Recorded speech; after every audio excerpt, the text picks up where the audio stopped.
Hi, ನಾನು Sandeep from tech in Kannada. ಎಲ್ಲರಿಗೂ ಇವತ್ತಿನ ಭಾನುವಾರದ ಟೆಕ್ ನ್ಯೂಸ್ಗೆ ಸ್ವಾಗತ. ಪ್ರತಿ ವಾರದಂತೆ ಈ ವಾರನೂ ಕೂಡ ಕೆಲವೊಂದು ಇಂಟ್ರೆಸ್ಟಿಂಗ್ ಟೆಕ್ ನ್ಯೂಸ್ ಎಲ್ಲ ಇದೆ. ಇವತ್ತಿನ ಮೊದಲ ಟೆಕ್ ನ್ಯೂಸ್ ಬಂದ್ಬಿಟ್ಟು ಆಂಡ್ರಾಯ್ಡ್ 15 ಬೀಟಾ ವರ್ಷನ್ 2 ಇದೀಗ ರಿಲೀಸ್ ಆಗಿದೆ. ಎಲ್ಲ ಗೂಗಲ್ ಪಿಕ್ಸೆಲ್ ಡಿವೈಸ್ಗಳಿಗೆ ಆಲ್ರೆಡಿ ಈ ಒಂದು ಬೀಟಾ ವರ್ಷನ್ ಅವೈಲಬಲ್ ಇರುತ್ತೆ. ಅದನ್ನು ಬಿಟ್ಟರೆ ನೀವೇನಾದರೂ OnePlus ಫೋನನ್ನು ಯೂಸ್ ಮಾಡ್ತೀರಾ ಅಂದರೆ OnePlus 12 ಮತ್ತು OnePlus ಓಪನ್ ಫೋಲ್ಡಬಲ್ ಫೋನು ಈ ಎರಡಕ್ಕೆ ಈ ಒಂದು ಬೀಟಾ ವರ್ಷನ್ ಅವೈಲಬಲ್ ಇದೆ. ಇದನ್ನು ಬಿಟ್ಟರೆ ರಿಯಲ್ಮಿನಲ್ಲಿ ರಿಯಲ್ಮಿ 12 Pro ಪ್ಲಸ್ಸಿಗೆ ಒಂಥರ ಹೈಯರ್ ಮಿಡ್ ಎಂಡ್ ಸ್ಮಾರ್ಟ್ಫೋನ್ ಇದಕ್ಕೂ ಕೂಡ ಈ ಒಂದು ಬೀಟಾ ವರ್ಷನ್ ಅವೈಲಬಲ್ ಇರುವಂಥದ್ದು. ನಂತರ ನಥಿಂಗ್ ಫೋನ್ 2A ಆಯಿತಾ, ಎಕ್ಸ್ಪೆಕ್ಟ್ ಮಾಡಿರಲಿಲ್ಲ ಈ ಫೋನಿಗೆ ಬರುತ್ತೆ ಅಂತ. ಸೊ ಇದಕ್ಕೂ ಕೂಡ ಈ ಒಂದು ಬೀಟಾ ವರ್ಷನ್ ಅವೈಲಬಲ್ ಇದೆ. ಇದನ್ನು ಬಿಟ್ಟರೆ ವಿವೋದಲ್ಲಿ ವಿವೋ X100 ಮತ್ತು ಐಕ್ಯೂ 12 ಈ ಎರಡು ಸ್ಮಾರ್ಟ್ಫೋನ್ಗಳಿಗೆ ಆಂಡ್ರಾಯ್ಡ್ 15 ಬೀಟಾ ವರ್ಷನ್ 2 ಅವೈಲಬಲ್ ಇದೆ. ಈ ಎಲ್ಲ ಫೋನ್ ಹೊಂದಿರೋರು ನೀವು ಆರಾಮಾಗಿ ಈ ಒಂದು ಆಂಡ್ರಾಯ್ಡ್ 15ನ ಟ್ರೈ ಮಾಡ್ಬೋದು. ಚೆಕ್ ಮಾಡಿ ನೋಡಿ. ಇನ್ನು ಮುಂದಿನ ಟೆಕ್ ನ್ಯೂಸ್ ಬಂದ್ಬಿಟ್ಟು Samsung Galaxy S25 ultra smartphone ಏನು ಲಾಂಚ್ ಆಗುತ್ತೆ ಈ ವರ್ಷದ ಕೊನೆಯಷ್ಟರಲ್ಲಿ.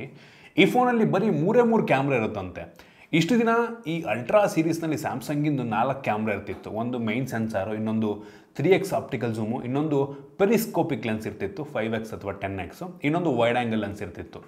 ಸೊ ಈ ವರ್ಷ ಅದನ್ನು ಚೇಂಜ್ ಮಾಡ್ತಾ ಇದ್ದಾರೆ. ಮೋಸ್ಟ್ಲಿ ಈ 3x ಆಪ್ಟಿಕಲ್ ಝೂಮ್ ಕ್ಯಾಮ್ರಾನ ಮೋಸ್ಟ್ಲಿ ತೆಗಿಬೋದಾ ಅಂತ ಗೊತ್ತಿಲ್ಲ, ಯಾವುದನ್ನು ತೆಗಿತಾರೆ ಅಂತ ಗೊತ್ತಿಲ್ಲ. ಒಟ್ಟಿಗೆ ಬರೀ ಮೂರೇ ಕ್ಯಾಮ್ರಾ ಇರುತ್ತಂತೆ. ಕಾದು ನೋಡೋಣ ಏನು ಮಾಡ್ತಾರೆ ಅಂತ. ಇನ್ನು ಮುಂದಿನ ಟೆಕ್ ನ್ಯೂಸ್ ಬಂದ್ಬಿಟ್ಟು ನಮ್ಮ ದೇಶದಲ್ಲೇನೋ AC ಡಿಮ್ಯಾಂಡ್ ತುಂಬ ಜಾಸ್ತಿ ಆಗಿದೆಯಂತೆ. ಅದಕ್ಕೆ ಈ ACಯ ಬೆಲೆ ಜಾಸ್ತಿ ಆಗೋ ಸಾಧ್ಯತೆ ಇದೆ ಅಂತ ಹೇಳಲಾಗ್ತಾ ಇದೆ. ನಮ್ಮ ದೇಶದಲ್ಲಿ ಈ ಒಂದು ಈಟ್ ವೇವ್ಸಿಂದ ಬೆಂಗಳೂರಿನಲ್ಲೇನು ಕಡಿಮೆ ಸೆಕೆನಾಗರು, ಈ ಥರ ಸೆಕೆ ನಾನಂತೂ ನೋಡೇ ಇರಲಿಲ್ಲ ಇದಕ್ಕಿಂತ ಮುಂಚೆ. ಸೊ ಅದರಿಂದ AC ಡಿಮ್ಯಾಂಡ್ ಜಾಸ್ತಿ ಆಗಿದೆ. ಸೊ AC ಬೆಲೆ ಕೂಡ ಜಾಸ್ತಿ ಆಗುತ್ತೆ ಅಂತ ಹೇಳಲಾಗ್ತಾ ಇದೆ. ಏನಾಗುತ್ತೋ ಗೊತ್ತಿಲ್ಲ. ಇನ್ನು ಮುಂದಿನ ಟೆಕ್ ನ್ಯೂಸ್ ಬಂದ್ಬಿಟ್ಟು ಆಪಲ್ನವರು ಒಂದು ಯುನೀಕ್ ಫೀಚರ್ನ ಅವ್ರದ್ದು ಐಫೋನ್ಗೆ ಐಪ್ಯಾಡ್ಗೆ ತೊಗೊಂಬರ್ತಾ ಇದ್ದಾರೆ. ಮೋಷನ್ ಸಿಕ್ನೆಸ್ಸನ್ನು ಕಡಿಮೆ ಮಾಡುವಂಥ ಒಂದು ಟೂಲ್ ಆಯಿತಾ. ನೀವು ಟ್ರಾವೆಲ್ ಮಾಡ್ತಿರ್ಬೇಕಾದ್ರೆ ಒಂದು ಅಪ್ಲಿಕೇಶನ್ ಯೂಸ್ ಮಾಡ್ತಾ ಇದ್ದೀರಾ ಅಂದರೆ ಆ ವೆಹಿಕಲ್ ಮೂವ್ ಆಗುವಂಥ ಮೋಷನನ್ನು ನಿಮ್ಮ ಟ್ಯಾಬ್ಲೆಟ್ ಅಥವಾ ಫೋನು ಡಿಟೆಕ್ಟ್ ಮಾಡಿಕೊಂಡು ಅದಕ್ಕೆ ತಕ್ಕಂತೆ ಅದರಲ್ಲಿ ಒಂದು ಪಾಯಿಂಟರ್ನ ಚೇಂಜ್ ಮಾಡುತ್ತಂತೆ ಆಯಿತಾ. ಸೊ ನಿಮ್ಮ ಬ್ರೈನಿಗೆ ಅದೊಂದು ರೀತಿ ಅಂದರೆ ಆ ಮೋಷನ್ ಇಲ್ಲದ ರೀತಿ ಮಾಡುತ್ತೆ ಆಯಿತಾ. ಸೊ ಅಪ್ಲಿಕೇಶನ್ ಅದರೊಳಗಿನ ಇಂಟರ್ನಲ್ ಟೆಕ್ನಿಕನ್ನು ಯೂಸ್ ಮಾಡಿ ಆ ಮೋಷನ್ ಸಿಕ್ನೆಸ್ಸನ್ನು ಕಡಿಮೆ ಮಾಡೋ ರೀತಿ ಅಥವಾ ಆಗದ ರೀತಿ ಮಾಡತ್ತಂತೆ ಒಟ್ಟಿಗೆ. ಸೊ ಆ ಪಾಯಿಂಟರ್ ಮೂವ್ ಆದಾಗ ನೀವು ನಿಮ್ಮ ಕಣ್ಣು ಈ ಥರ ಮೂವ್ ಆದಾಗ ನಿಮ್ಮ ಬ್ರೈನ್ಗೆ ಆ ಮೋಷನ್ ಆಗ್ತಿಲ್ಲ ಅನ್ನೋ ಒಂದು ಫೀಲ್ನೇನೋ ಕೊಡುತ್ತೆ. ಮೋಸ್ಟ್ಲಿ ಈ ಥರ ವರ್ಕ್ ಆಗುತ್ತಂತೆ. ಹೆವಿ ಇಂಟ್ರೆಸ್ಟಿಂಗ್ ಆಗಿದೆ ಗುರು. ಇನ್ನು ಮುಂದಿನ ಟೆಕ್ ನ್ಯೂಸ್ ಬಂದ್ಬಿಟ್ಟು ರೀಸೆಂಟಾಗಿ ಬಂದಿರುವಂಥ ರಿಪೋರ್ಟ್ನ ಪ್ರಕಾರ ಮೆಜಾರಿಟಿ ಆಫ್ ದ ಜನ ಅವರ ಫೋನಿಂದು ಪಿನ್ ಲಾಕನ್ನು ಇಡ್ತಾರಲ್ವಾ, ಪಿನ್ ಕೋಡ್ ಲಾಕ್ ಇಡ್ತಾರಲ್ವಾ, ಸೊ ಅದನ್ನು 1 2 3 4 ಅಥವಾ 1 1 1 1 0 ತೋರಿಸ್ತಾ ಇದ್ದೀನಿ. ಈ ರೀತಿ ಮೆಜಾರಿಟಿ ಆಫ್ ದ ಜನ ಈ ಸಿಮಿಲರ್ ನಂಬರನ್ನು ಪಾಸ್ವರ್ಡ್ ಇಡ್ತಾರಂತೆ. ಸೊ ಈ ಥರ ಟೈಮಲ್ಲಿ ಅನ್ಲಾಕ್ ಮಾಡುವಂಥ ತುಂಬ ಈಸಿ. ನೀವು ಕೂಡ ಇದೇ ರೀತಿ ಪಾಸ್ವರ್ಡ್ನ ಇಡ್ತಾ ಇದ್ದೀರಾ ಅಂದರೆ ದಯವಿಟ್ಟು ಚೇಂಜ್ ಮಾಡ್ಕೊಂಬಿಡಿ. ನೆಕ್ಸ್ಟು ನಿಮ್ಮ ಫೋನ್ ಯಾರಿಗಾರು ಸಿಕ್ತು ಅಂದರೆ ಫಸ್ಟ್ ಈ ಒಂದು 10-15 ಪಾಸ್ವರ್ಡನ್ನು ಟ್ರೈ ಮಾಡಿದ್ರೆ ಅದರಲ್ಲಿ ಅನ್ಲಾಕ್ ಆಯಿತು ಅಂತ ಅಂದರೆ ತುಂಬ ಈಸಿ ಅವರಿಗೆ ಅನ್ಲಾಕ್ ಮಾಡೋದು. ಸೊ ಈ ರೀತಿ ಸಿಂಪಲ್ ಪಾಸ್ವರ್ಡನ್ನು ಇಡೋದಕ್ಕೆ ಹೋಗಬೇಡಿ. ಇನ್ನು ಮುಂದಿನ ಟೆಕ್ ನ್ಯೂಸ್ ಬಂದ್ಬಿಟ್ಟು ಸ್ಯಾಮ್ಸಂಗ್ ಅವರು ಆಪಲ್ನವ್ರಿಗೆ ಡೈರೆಕ್ಟ್ ಆಗೋ ಒಂದು ರೀತಿ ಟ್ರಾಲ್ ಮಾಡಿಬಿಟ್ಟಿದ್ದಾರೆ. ಆಪಲ್ನವರು ಈಗ ಕೆಲವು ದಿನಗಳ ಮುಂಚೆ ಈ ಮ್ಯೂಸಿಕ್ ಇನ್ಸ್ಟ್ರೂಮೆಂಟನ್ನು ಕ್ರಶ್ ಮಾಡಿ ಕಾಂಟ್ರವರ್ಸಿಯನ್ನು ಕ್ರಿಯೇಟ್ ಮಾಡಿದರು. ಅದಕ್ಕೆ ರೆಸ್ಪಾಂಡ್ ಆಗಿ ಸ್ಯಾಮ್ಸಂಗ್ ಅವರು ಒಂದು ಅಡ್ವರ್ಟೈಸ್ಮೆಂಟನ್ನು ಕ್ರಿಯೇಟ್ ಮಾಡಿದ್ದಾರೆ. ಏನಪ್ಪ ಅಂತ ಅಂದರೆ ಕ್ರಿಯೇಟಿವಿಟಿ ಕೆನಾಟ್ ಬಿ ಕ್ರಶ್ಡ್ ಅಂತ ಆಯಿತಾ. ಆಪಲ್ನವರು ಈ ಒಂದು ಮ್ಯೂಸಿಕ್ ಇನ್ಸ್ಟ್ರೂಮೆಂಟನ್ನು ಕ್ರಶ್ ಮಾಡಿದ್ರು. ಇವರು ಕ್ರಶ್ ಆಗಿರುವಂಥ ಒಂದು ಇನ್ಸ್ಟ್ರೂಮೆಂಟನ್ನು ಪ್ಲೇ ಮಾಡ್ತಿರೋ ಸ್ಯಾಮ್ಸಂಗ್ ಅವ್ರು ಮಾಡಿರೋ ಅಡ್ವರ್ಟೈಸ್ಮೆಂಟ್ ಇದು. ಯಪ್ಪ ಇಂಟ್ರೆಸ್ಟಿಂಗ್ ಆಗಿದೆ. ಜೊತೆಗೆ ಅವ್ರದ್ದು ಸ್ಯಾಮ್ಸಂಗ್ ಟ್ಯಾಬ್ಲೆಟ್ನ ಕೂಡ ಇಟ್ಕೊಂಡು ಮ್ಯೂಸಿಕ್ ಪ್ಲೇ ಮಾಡ್ತಿರೋ ಅಡ್ವರ್ಟೈಸ್ಮೆಂಟು ತೋರಿಸ್ತಾ ಇದ್ದೀನಿ. ಸೊ ಈ ರೀತಿ ಇಂಡೈರೆಕ್ಟಾಗಿ ಟ್ರಾಲ್ ಮಾಡಿಬಿಟ್ಟಿದ್ದಾರೆ. ಇನ್ನು ಮುಂದಿನ ಟೆಕ್ ನ್ಯೂಸ್ ಬಂದ್ಬಿಟ್ಟು ಕೇದಾರನಾಥ ದೇವಸ್ಥಾನದ ಸುಮಾರು 200 ಮೀಟರ್ ಒಳಗಡೆ ಯಾರೂ ಕೂಡ ಸ್ಮಾರ್ಟ್ಫೋನ್ ಯೂಸ್ ಮಾಡೋಂಗಿಲ್ವಂತೆ, ಫೋನ್ನೇ ಯೂಸ್ ಮಾಡೋಂಗಿಲ್ವಂತೆ. ಈ ರೀತಿ ರೂಲ್ಸ್ನ ತೊಗೊಂಬಂದಿದ್ದಾರೆ.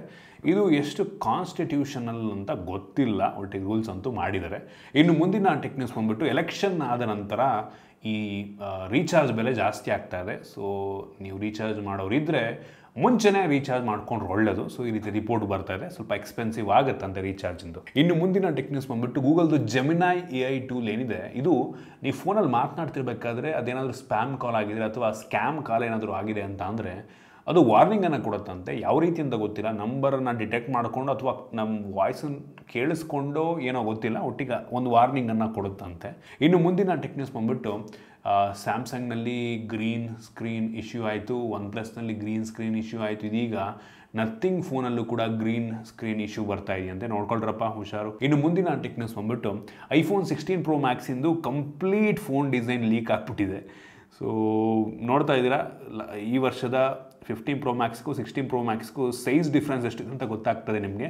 ಲುಕ್ ವೈಸ್ ಏನು ಡಿಫ್ರೆನ್ಸ್ ಇಲ್ಲ. ಇನ್ನು ಮುಂದಿನ ಟೆಕ್ ನ್ಯೂಸ್ ಬಂದ್ಬಿಟ್ಟು ಐಫೋನ್ 16 Pro Max ಏನಿರುತ್ತೆ, ಇದು one of the best battery ಲೈಫನ್ನು ಹೊಂದಿರುವಂಥ ಐಫೋನ್ ಆಗಿರುತ್ತಂತೆ. ಹೋದ ವರ್ಷನೂ ಹಂಗೆ ಅಂದಿದ್ರು. ಮೋಸ್ಟ್ಲಿ ಈ ವರ್ಷ ಇನ್ನೂ ಇಂಪ್ರೂವ್ ಮಾಡ್ತಿದ್ದಾರೆ ಅಂತ ಕಾಣುತ್ತೆ, ಕಾದು ನೋಡೋಣ. ಇನ್ನು ಮುಂದಿನ ಟೆಕ್ ನ್ಯೂಸ್ ಬಂದ್ಬಿಟ್ಟು ಇನ್ಫಿನಿಕ್ಸ್ GT20 Pro ಮೇ 21ನೇ ತಾರೀಕು ಲಾಂಚ್ ಆಗ್ತಾಯಿದೆ. ಈ ಸ್ಮಾರ್ಟ್ಫೋನ್ ಮೋಸ್ಟ್ಲಿ ಒಂದು 25 ಸಾವಿರ ರೇಂಜಲ್ಲಿ, 25,000 ಒಳಗೆ ಲಾಂಚ್ ಆಗ್ಬೋದು ಅಂತ ನಾನು ಅನ್ಕೋತಾ ಇದ್ದೀನಿ. ಡೈಮೆನ್ಸಿಟಿ 8200 ಅಲ್ಟಿಮೇಟ್ ಪ್ರೊಸೆಸರ್ನೊಂದಿಗೆ ಇದು ಲಾಂಚ್ ಆಗುತ್ತೆ. DDR5X ಮೋಸ್ಟ್ಲಿ UFS 3.1 ಸ್ಟೋರೇಜ್ ಎಲ್ಲ ಇರುತ್ತೆ ಅಂತ ಹೇಳೋದಾಗ್ತಾ ಇದೆ. ಕಾದು ನೋಡೋಣ.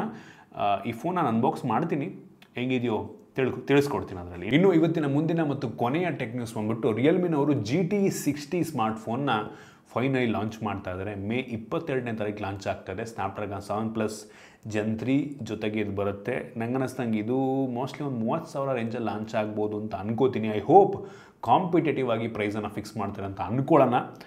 ಏನು ಮಾಡ್ತಾರೋ ಗೊತ್ತಿಲ್ಲ. ಸೊ ಇದಿಷ್ಟು ಇವತ್ತಿನ ಟೆಕ್ ನ್ಯೂಸ್. ಐ ಹೋಪ್ ನಿಮಗೆ ಇವತ್ತಿನ ಟೆಕ್ ನ್ಯೂಸಲ್ಲಿ ಕೆಲವೊಂದು ಹೊಸ ವಿಷಯ ತಿಳುವಳಿಕೆ ಸಿಕ್ಕಿದೆ ಅಂತ ಅನ್ಕೋತೀನಿ. ಇಷ್ಟ ಆಗಿದ್ರೆ ಲೈಕ್ ಮಾಡಿ, ಶೇರ್ ಮಾಡಿ. ಇದೇ ರೀತಿ ನಮ್ಮ ಬೇರೆ ಬೇರೆ ವಿಡಿಯೋಗಳಿಗೆ ನಮ್ಮ ಟೆಕ್ ಇನ್ ಕನ್ನಡ ಯೂಟ್ಯೂಬ್ನ ಸಬ್ಸ್ಕ್ರೈಬ್ ಮಾಡ್ಕೊಂಡಿಲ್ಲ ಅಂದರೆ ಈಗಲೇ ಸಬ್ಸ್ಕ್ರೈಬ್ ಮಾಡ್ಕೊಳ್ಳಿ ಮತ್ತು ಬೆಲ್ ಐಕಾನ್ ಕೂಡ ಕ್ಲಿಕ್ ಮಾಡ್ಬೋದು. ಸಿಗೋಣ ಮುಂದಿನ ವಿಡಿಯೋದಲ್ಲಿ.